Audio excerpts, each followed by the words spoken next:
जब कर्म करके फल लेना है, कर्म करके फल लेना है, तो वो भक्ति का उसमें क्या योगदान है, वही मेरे को। और जब भगवान कहते हैं कि मेरी आप भक्ति करोगे तो मैं हर चीज से आपको मुक्त कर दूंगा, आपके लिए जीवन आसान कर दूंगा, तो फिर कर्म का दोष कैसे लगेगा, मुझे वो समझ नहीं आता। वाह, सुंदर प्रश्न है, इसलिए ताली बजाओ। सब बैठो आप लोग, अच्छे प्रश्न पूछने चाहिए ऐसे जैसे इन्होंने पूछा। सब बैठो, पहले अगल बगल की बहन है सब बिठाओ। सुनो,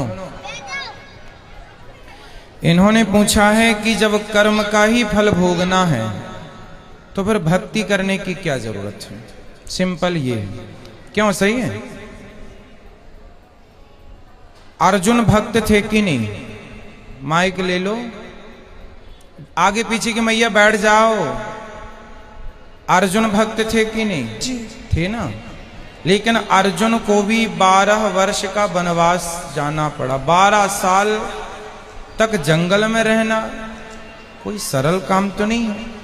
1 साल अज्ञातवास जंगल में रहना, किसी के दास दासी बन के रहना सरल काम तो नहीं है। जबकि अर्जुन जैसा भक्त कौन होगा?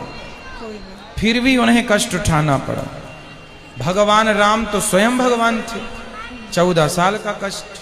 माता सीता तो साक्षात लक्ष्मी थी, फिर भी दर दर की ठोकर जंगल में लकड़ियां काट काट के बच्चों का लव कुश का लालन पालन किया।